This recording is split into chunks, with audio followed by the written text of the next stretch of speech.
Hello everybody, welcome. My name is Mínguez Carrasco. I'm the Chief Curator at ArkDes, and I'm very excited to welcome you all to this event. This event is about what we share. We have organized an entire series of presentations about the current Nordic Pavilion at the Venice Architecture Biennale. In this year that is very difficult to travel, we thought that was a good idea to really further the conversation about the pavilion by, well, talking about the pavilion, almost giving you like a virtual visit to what the pavilion looks like and what are the ideas that are behind it. The Nordic Pavilion, it's an important project for ArkDes because it's a collaboration that we have between the three Nordic countries, between the National Museum of Art, Architecture and Design in Oslo, in Norway, the Museum of Architecture in Finland, and of course ArkDes, the National Museum of Architecture and Design here in Stockholm. This is the first conversation of three that we will have in the next days. Today we have this conversation with the curator, with the architects, and also with a conversation about it. But then in September 2nd, we will follow up with a conversation in the National Museum in Oslo, and in September 29th, we will follow with the Museum of Finnish Architecture. But today, it's about the pavilion. Today, it's about understanding what are the ideas behind the pavilion, how the entire process of developing the pavilion was made, especially in a year that was so difficult. We are in a pandemic, after a pandemic year in which actually the Venice Biennale had to be postponed.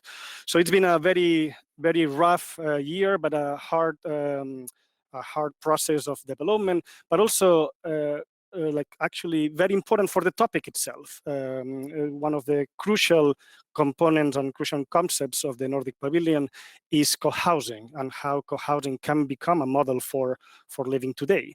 And what better moment to discuss questions of how to live together as this year in which the conditions that we have are so present, especially like understanding that today we have to talk to you from a computer or from a screen to all of you.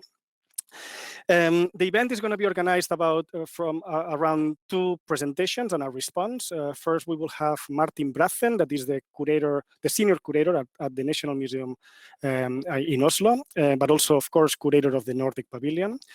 Afterwards, we will have Reinhard Kropf, one of the partners of the office Helen Hard, that are the authors, the architects behind the installation at the Nordic Pavilion in Venice. And after that, we will have a response, a reflection from Anna Sundman, that is one of the partners of the Stockholm-based office Theory into Practice, that are specialized in projects of co-housing.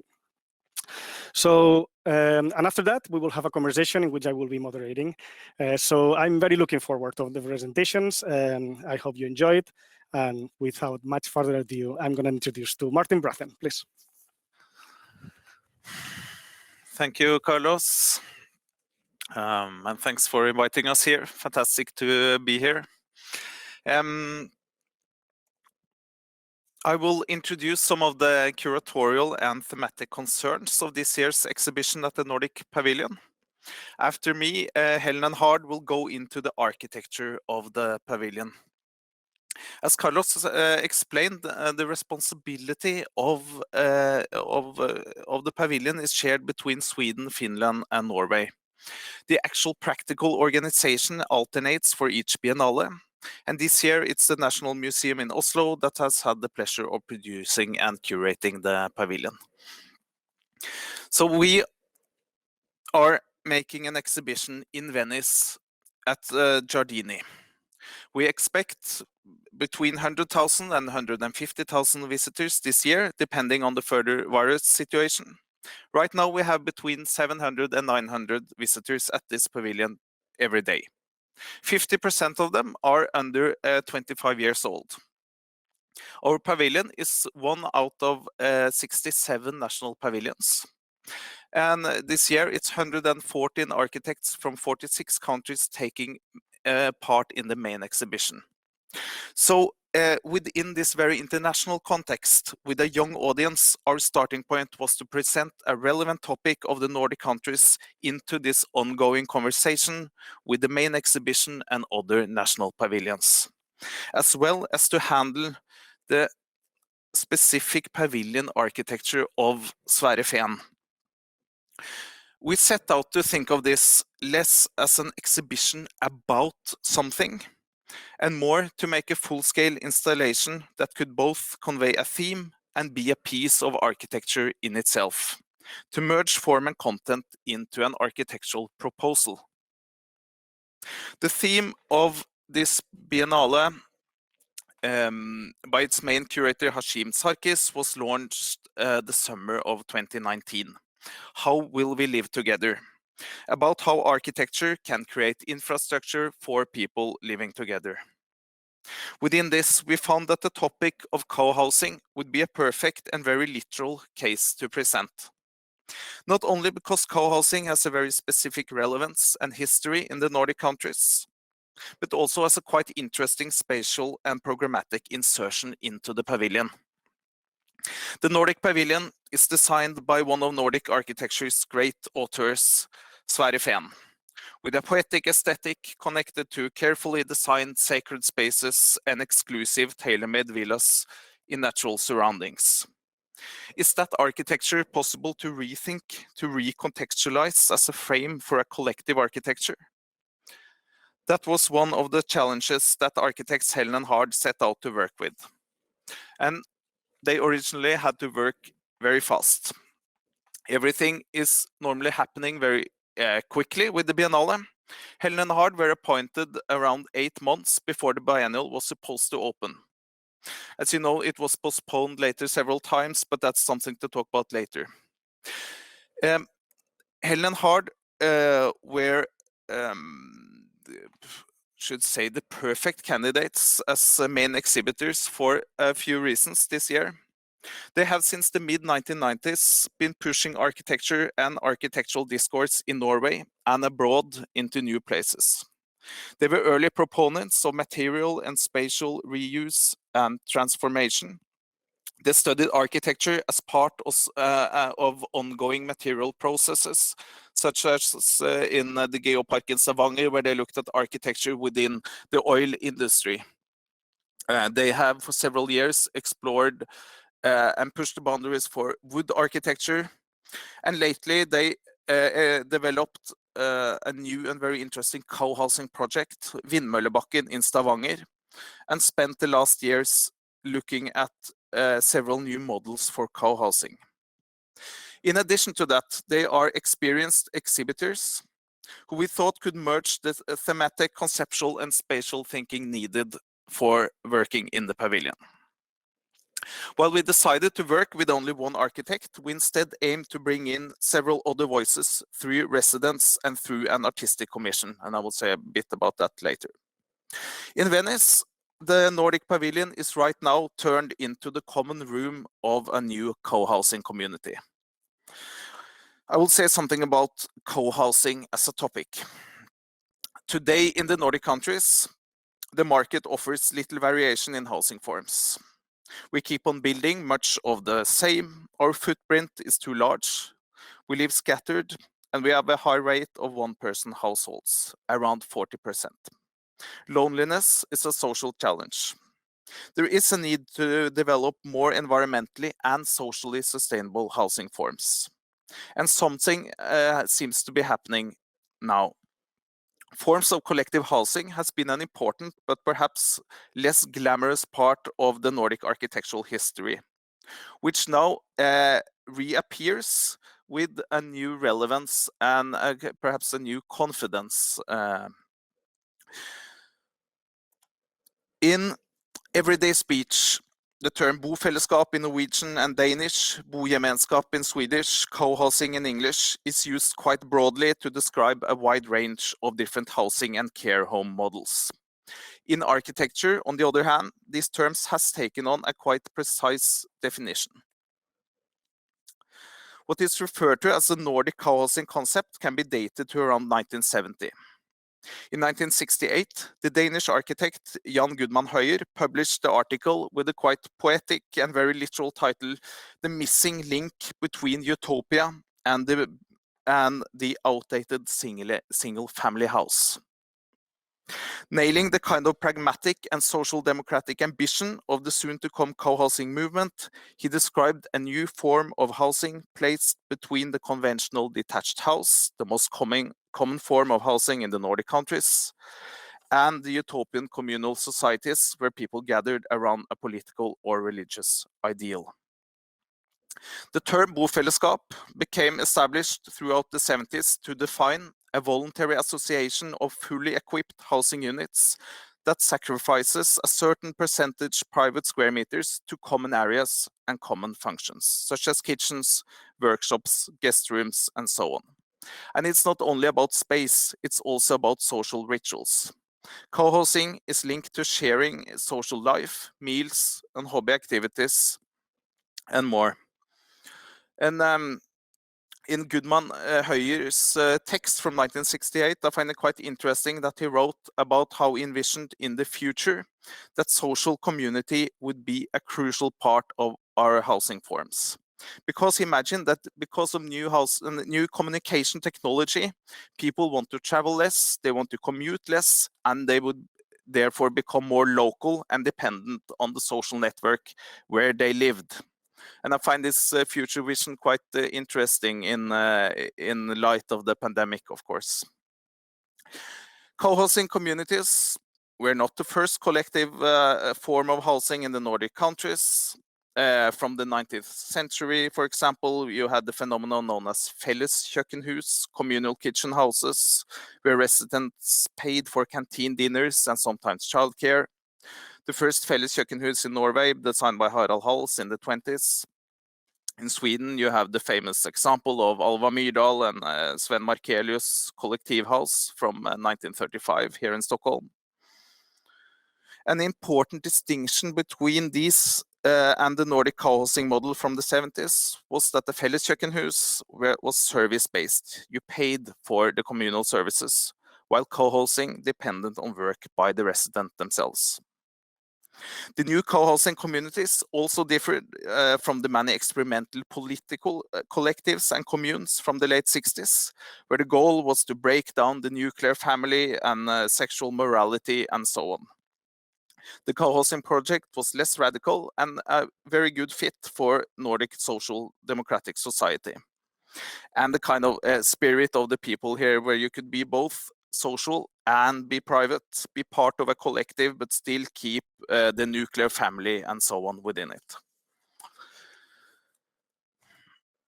It may be a coincidence that the English term co-housing became used internationally to refer to the Nordic region, because the Nordic countries were not alone, of course, in developing communal housing models during this period. The term co-housing was disseminated by the Americans Catherine McCammond and Charles Durrett, who studied communal housing in Denmark. They took that concept back to the United States, consequently using the term co-housing and referring to Denmark. And today there are co-housing communities in the USA, Canada, England, New Zealand, and many other places, which all recognize their origins in the Nordic countries. Co-housing is not an architectural recipe in itself. It can manifest in many different shapes, sizes, and contexts. In Denmark, two of the first ones, Settedammen and Skråplanet, were designed as row houses with around 30 housing units. The high-rise block of Kollektive Hovseter in Norway from the mid-70s had more than 150 housing units. The Havstein co-housing community in 1986, from 1986, had only 3 housing units. So many co-housing communities are located in urban areas, while others are more rural, such as Havstein, or this vision by Dorte Mandrup of Lange Eng in the midst of just trees. While some co-housing communities have been adapted from apartments originally designed for normal apartments, such as Kollektive Hovseter, many others have been specially designed. often trying to give the collective housing form and especially the shared spaces a distinctive architectural expression. The co-housing community presented in Venice is within this tradition. It's based on a participation process with residents and has an architectural design that both facilitates individual adaptation and at the same time expresses a collective aesthetic. Reinhard will soon say more about this. I will mention that in the exhibition we have two small films. One is a quick introduction to co-housing and the design of the pavilion, and it's placed at the entrance instead of a written folder, which we could unfortunately not hand out because of the pandemic. The other one is a film by artist Anna Ile, who is a resident in Vindmøllebakken. She was commissioned to follow the participation process for the Venice project, and her film deals with several crucial topics, such as the life and social dynamics of co-housing, economy and gentrification, power relation between architects and residents, and how to pursue individual agencies within a collective. It's available on the National Museum's website, and I would encourage you to take a look. On that website, you will also find presentations of the residents of the co-housing, more history, statistics, and so on. But all of this we consider as background material. The main argument is there in Venice in the actual architecture of the co-housing space of the pavilion. So I hope that many of you will get to see it. Thank you.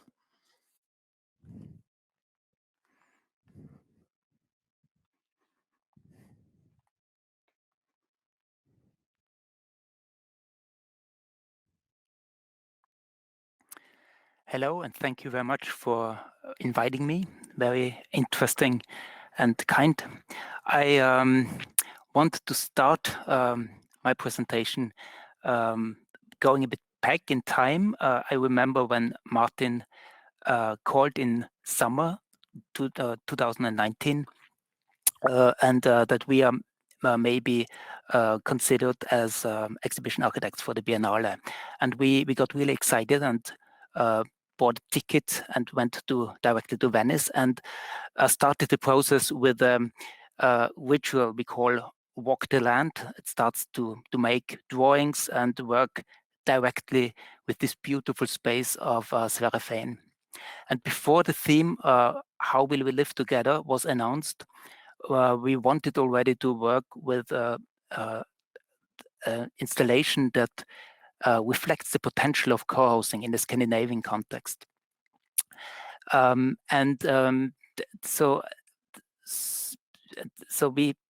because we think that co-housing can address and also solve environmental and social challenges we share in the Scandinavian countries, and that this can be really an interesting way to address challenges like isolation, like loneliness, like segregation, or the lack of environmentally friendly housing projects in general. But before I dive into the project, I would like to share with you the main background or the inspiration for the Biennale project. We in Helen Hard have been drawn housing projects for over 20 years, and we always wondered why it is so difficult to realize social sustainable housing projects. And I think maybe the answer lies in a more systemic nature, and maybe it would need different mindsets, different values, and maybe also different relations in between the participants involved in the production of housing projects, like the inhabitants, the developer, the general contractor, or the architects.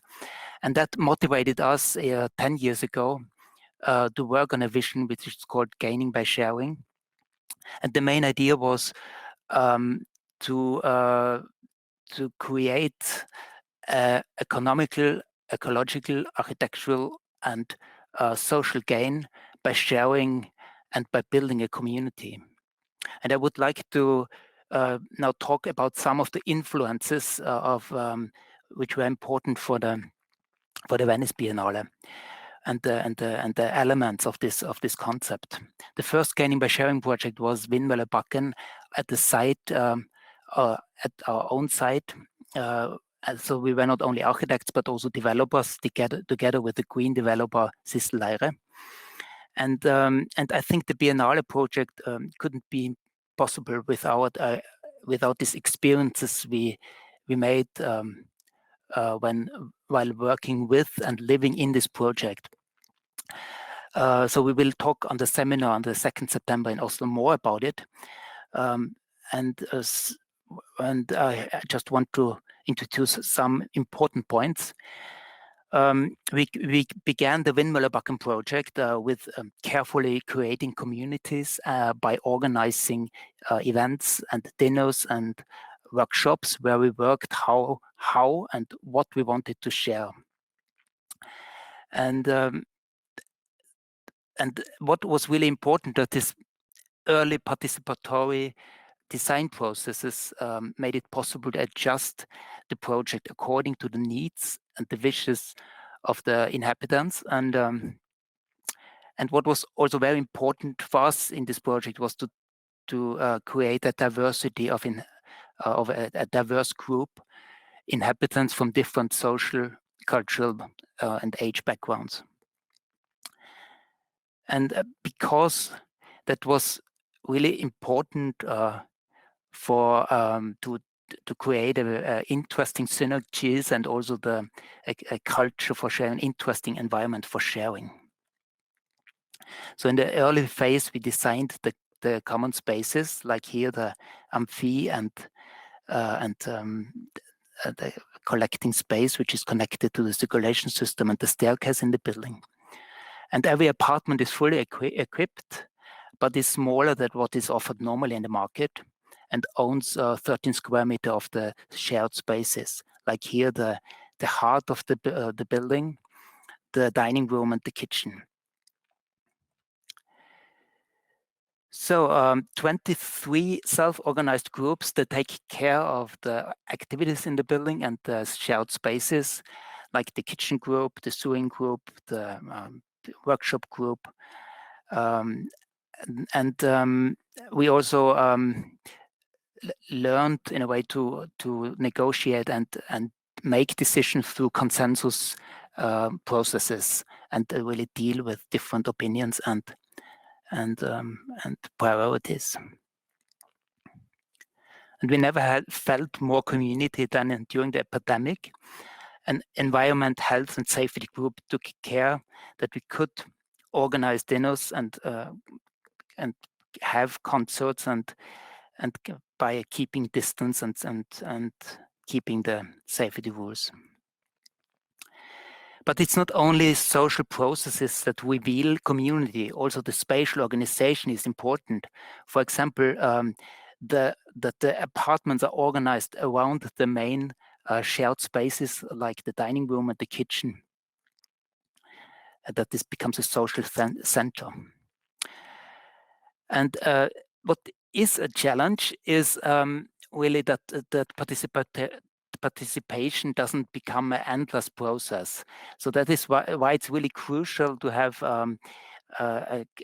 adaptable architectonic and material design principles, a parametric model that welcomes the adjustments and the changes within these principles, but still takes care of the overall and a consistent whole.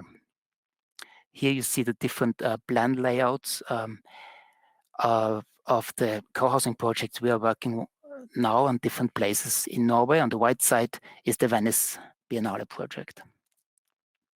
So there are different apartments in different sizes and different kind of offers for the inhabitants.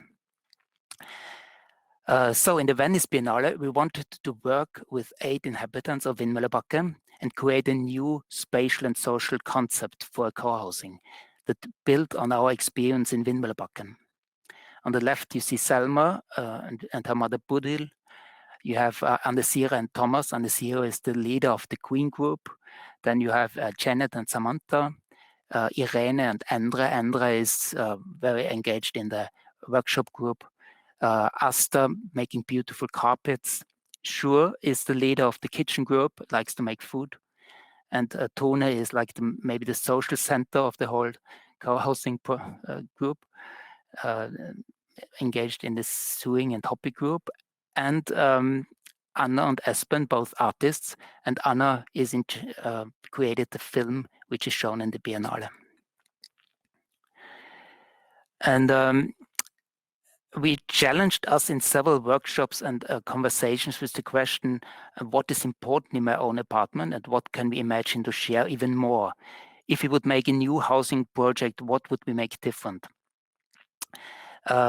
So we created this collage, which is also exhibited in the Biennale on the central table in the main space. And slowly our interest moved towards how different each of us defines the relation in between the private unit and the shared spaces. And this in-between space is really become for us the main focus, as in between the private needs and desires and the community. And we call this a sharing layer. So the installation is a section of a co-housing project with fragments of apartments organized around the shared space. And in between the apartments and the shared space, you have this sharing layer, which is like the main part of the exhibition. Here you have a floor plan with the 4 apartments or the fragments of apartments on each side, the sharing layer in between the apartments and the central space in the middle, with the 3 beautiful trees as a center. And on the right side of the entrance, you see then the introduction film, where people can sit on the stair and watch the film. So when you enter the pavilion, you have to take off your shoes, and you should have the feeling that you enter home with a wooden floor, and it smells wood. It has a very special atmosphere in the space. It's a beautiful light, and you have this central trees in the room. Here, the central table with the collage and the view towards the entrance. We didn't want to show a clean and platonic timber structure, so the idea was to inhabit and enrich the timber structures, the sharing layer, very specific areas of the sharing layer, with objects and personal items from the inhabitants. Here's the kitchen close to Shur's apartment, and he wanted this window that people can sit in front, like children can make their homework, and he can serve waffles. And Anne-Siri wanted the greenhouse in front of her apartment. It's an extension of the kitchen. In front of Tune's apartment, the gathering place, a common sofa and a fireplace. And here the sliding door to her apartment, so that she can open it and have moved the dining table out into the sharing layer. Here the workshop with different tools. And Astra's apartment with the opening and her loom. The carpets on the left side she made, and then the sewing corner on the left side where they made the cover for the cushions. Then we moved towards Bodil and Selma. Selma wanted to have this play environment in front of her, which is then combined with a stair. And she wanted to be able to climb from the shared layers into her bed. So there are several stories behind those scenes. Here you can see an example of a wooden toy called Matador, which I have played a lot as a kid. And that has been an inspiration for the building system. The common table with the library and Anna's and Espen's apartments behind.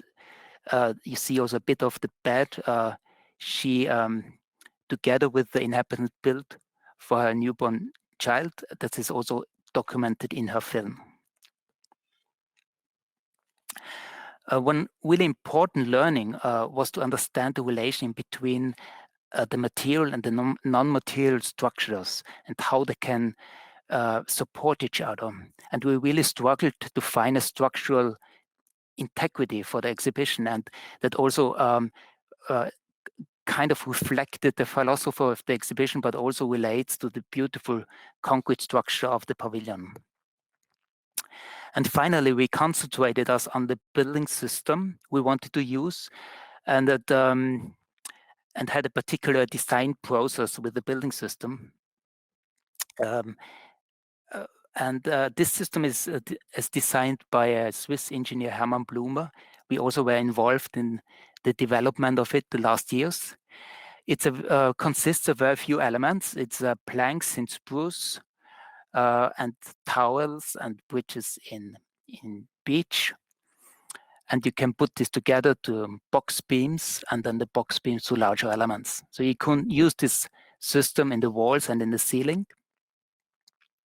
And it's super environmentally friendly because there is no glue in these elements and no screw, only wood. And it can be easily locally produced by sawmills and parametricized also. So here you see one of the first buildings 10 years ago. And the elements are also so small that they are suitable for self-building. And that's interesting for a co-housing project. The product is also produced in Norway of a company called Devo. So the entire installation is built in the system. For the furniture, we added cardboard tubes that are cut in the right length and that you can thread over the beech towels. And so you can build the furniture very easily, like shelves, for example. And these beech towels were stuck in the floor, and the whole installation was mounted in this way. And the system and all the elements of the system are exhibited in the workshop, which you can see on the right side.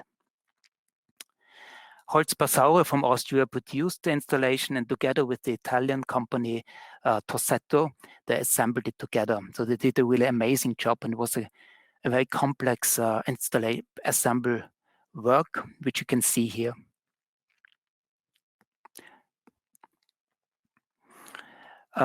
It was also an investigation how we can make a building system where inhabitants can build the interior and the shared spaces by themselves, and to figure out what you can do with this building system.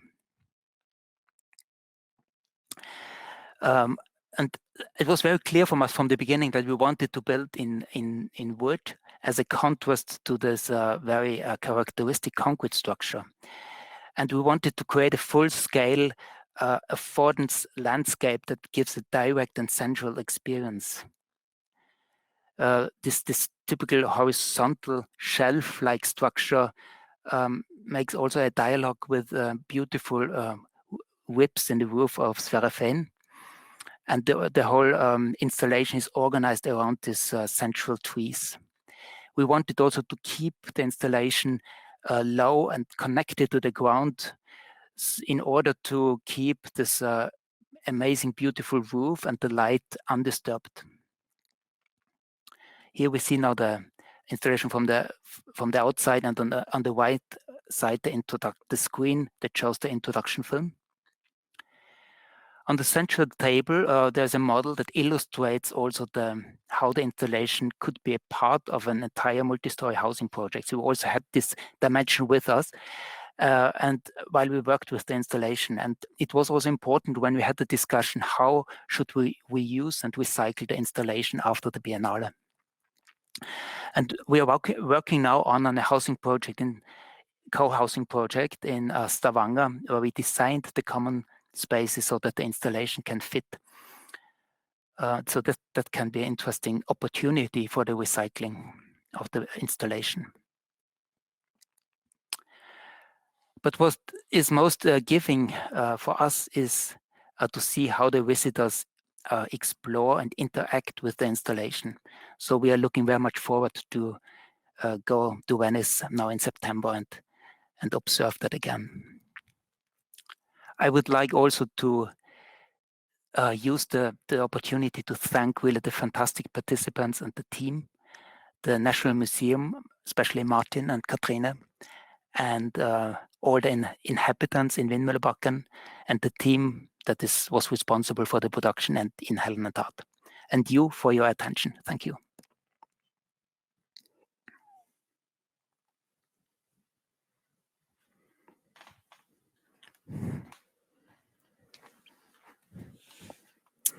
Okay, thank you. Thank you so much. Thank you so much, Henrik, and thank you so much, Martin.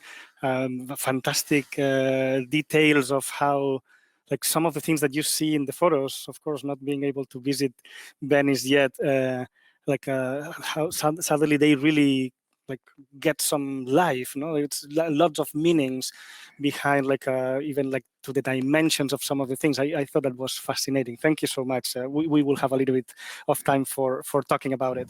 But before that, I would like to also give the voice to Anna Sundman, that is going to be responding, having some reflections on the topic of the pavilion itself, but also the question of co-housing from a Swedish perspective. So please, Anna, maybe you can start with it.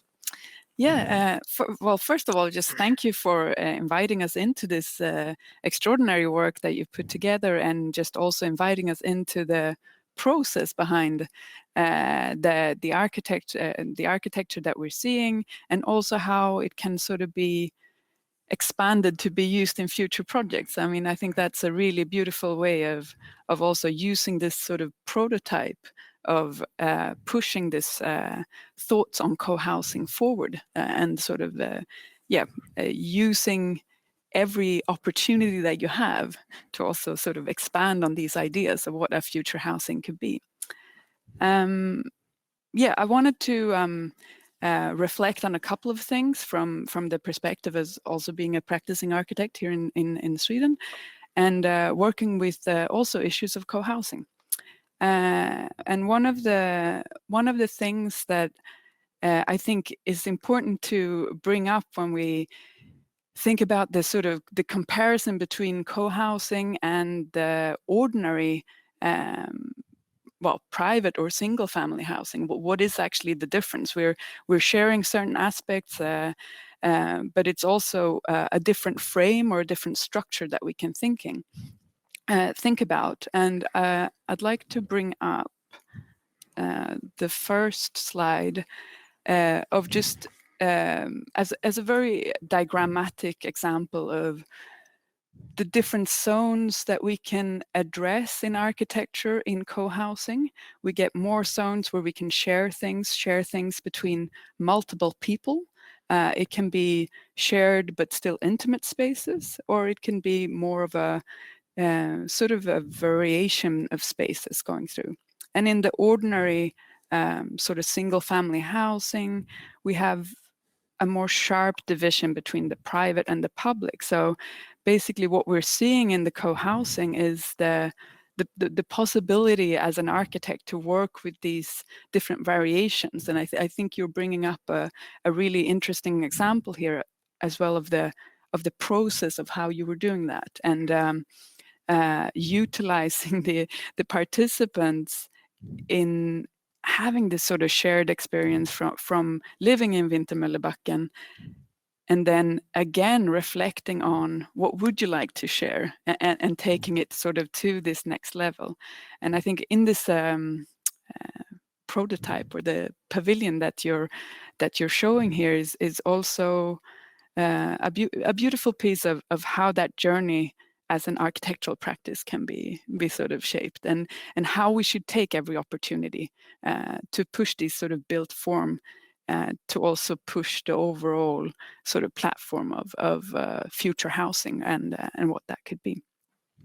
And I mean, the other thing I'd like to reflect on, just from a sort of Swedish perspective of co-housing as well, is it's such a basic fundamental in architecture, like sharing space and how to make that enjoyable or comfortable, or how we utilize things. And looking back, like for the historic references that you brought up as well, Martin, the sort of shared the sort of what we call it co-architecture, or these sort of things. And like now we're talking about co-housing, but we could also be talking about this co-architecture. We could see this sort of urban plans and things of how we've shared things, and now, because it's been stripped away in these sort of last years of development, where you're cutting off a lot of these shared spaces, I think this is the time for this sort of revival of how we discuss things.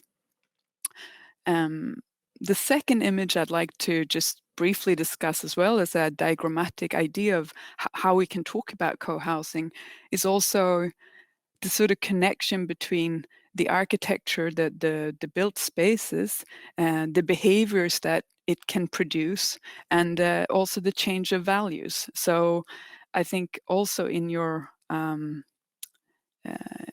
work, we're seeing these things, how, again, sort of giving back the examples of the participants as well, like experiencing this architecture and living in your spaces that's been created, and how these new behaviors can be formed, and this new level of most people are experiencing. Once they share some things, they'd like to share more things.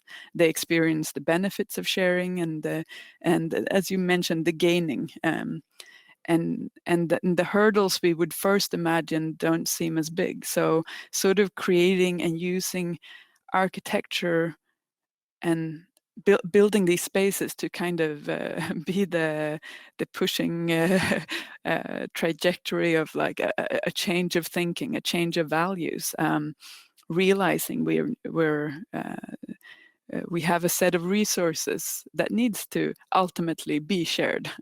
It can be shared unequally distributed, but it could also find new forms that pushes us to see those values. And I think here this sort of work of co-housing and this shared spaces can really sort of push us and allow us to be part of that experiment, to sort of move our thoughts further than we would think would be possible.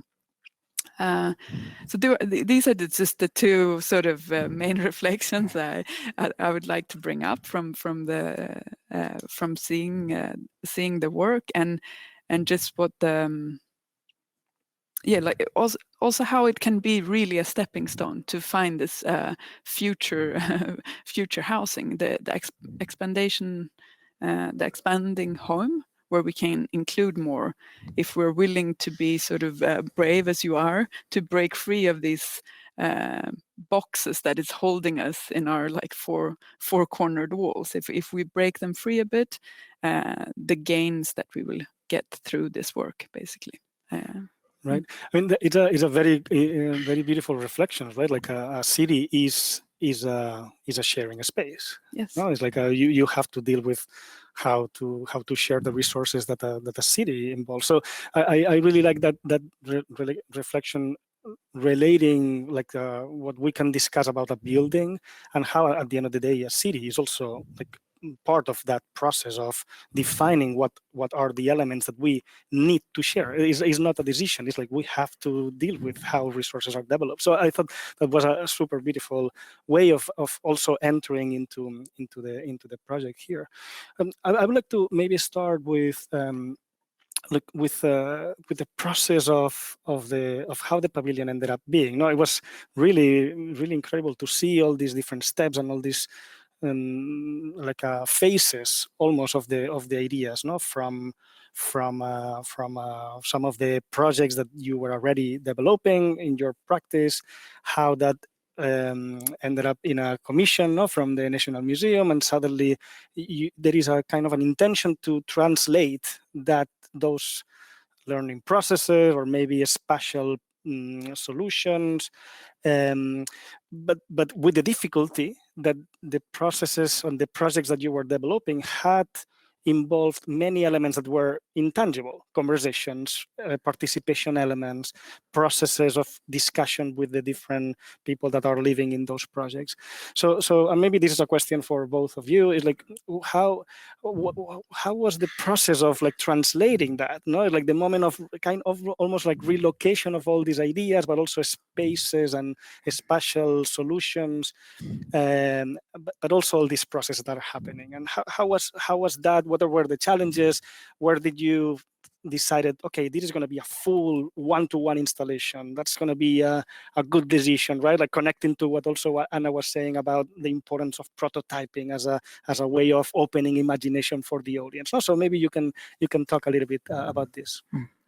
Yeah, perhaps saying a bit about this idea about also a full-scale installation, which could have been a representation. We could have somehow worked with trying to recreate the actual common spaces of Vindmøllebakken, for example. But I think we agreed on quite early that we really wanted to push that a bit further, somehow working with Vindmøllebakken as a resource, but taking it longer somehow, and that meant that that you were able to again create new participation processes. You could work with inhabitants, but these were somehow experienced co-housing inhabitants, somehow to if they could imagine that process of being a part of Vindmøllebakken once over, and somehow pushing it further, and seeing making kind of version 2.0 of Vindmøllebakken. I think that was a quite important opportunity to somehow see what more could we create somehow.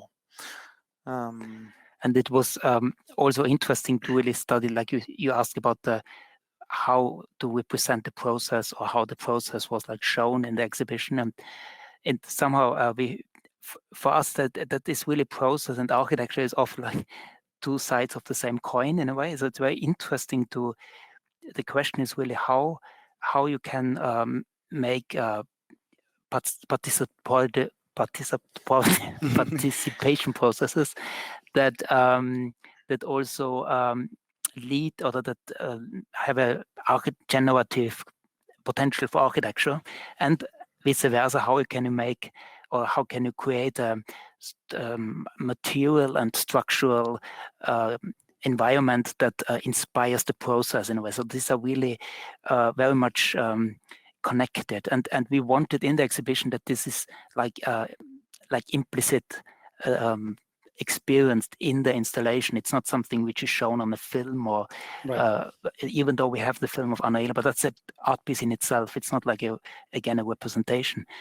And I think what was also very interesting, it's not about only the relation between structure, material, and process, but also between values. Because when you said that, I think that is really interesting what we experience in Vindmøllebakken, how the lifestyle have changed of the inhabitants when they live there, because it's just like a self kind of accumulating positive feedback of more environmental living form in a way that we are learning from each other. And for example, we are building the furniture now with these wooden elements. No one buys IKEA furniture, right? So everyone that's just an example. So you get this kind of interesting learning process, which has to do with also that values are strongly connected with the sharing of space and structure, and that's an ongoing research. I think that's super interesting also for architects to explore how that is connected.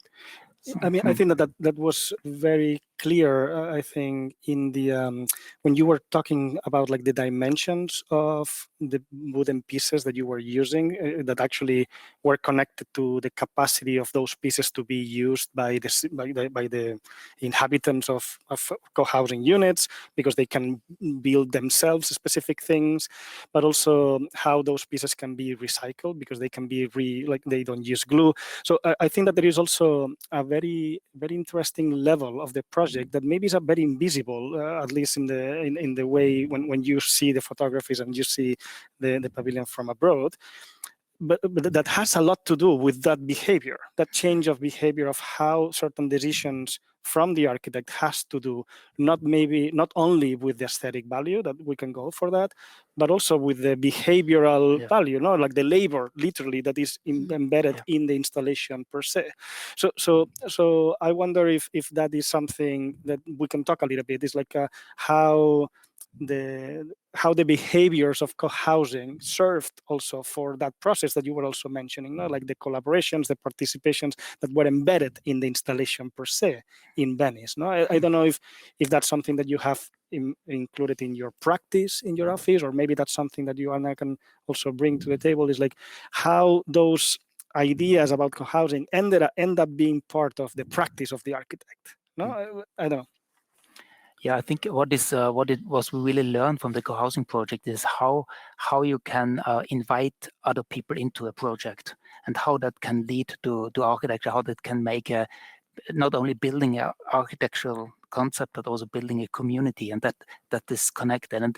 And I think there is a big potential in that. That is because the danger always, for developers, is always that this comes that just will be a very chaotic and not you can't really predict what comes out here. But I think there is a very beautiful possibility to prepare architectonically and socially and as humans a process that can lead also to a very interesting architecture, and that is something we wanted to explore in the Venice Biennale. In a way, what are the elements that could help us to succeed with? And of course, there is this spatial layering that is just one kind of concept. The participatory processes where you invite people in not only to have white things on yellow paper, but really to make models and draw together.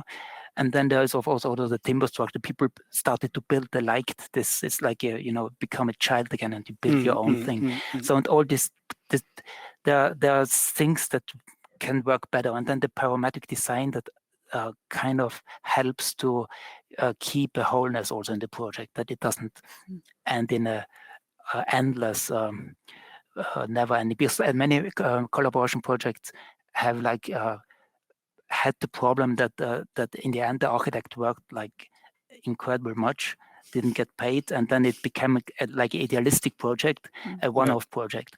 But the important thing is, I think, to kind of explore more concept, how that can scale and how that can be more like also possible to persuade developers and the communes, the public sector. So that's ongoing. That's actually good. Can I just add something that I think that you could see very clearly, and you showed several stages of the design, and somehow from your first sketches about what this could be, and then you see somehow how these different co-authors somehow enter the process, and it gets much more organic, and it kind of it takes a new and very interesting turn in a way, and also at the same time as you invent this building system that somehow allows for the several voices to enter within this parametric system that you talk about. So I think that's quite clear. And one thing that I hope that it will also do is also somehow for the audience somehow that is experiencing this in the space, that they will somehow feel that there are already other voices, and that can also be an entrance for them to start to imagine this question about what are they willing to share, and start their imagination about living differently somehow. So, but I think also if you're to break up a model and sort of create something new, like you need this sort of input and the sort of specific solutions of like what sort of life is it that we need like this space to host, and to get these sort of specific ideas.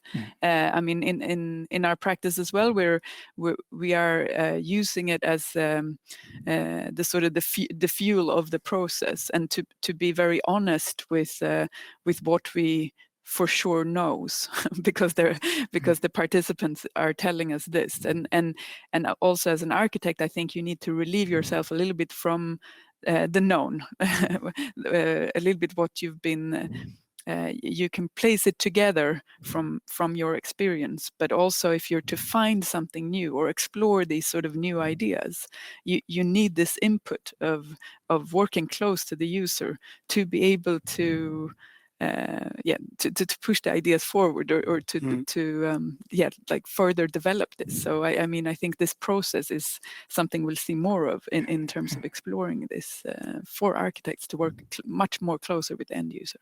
Maybe that's a good cue to I was wondering like when with the presentations is like what is the relevance of co-housing today? I think that's an important question. It's like why co-housing? Why co-housing is crucial for today's status of things in this case in the Nordic region, and I also like putting that into the context of the precedents. It was so interesting to see.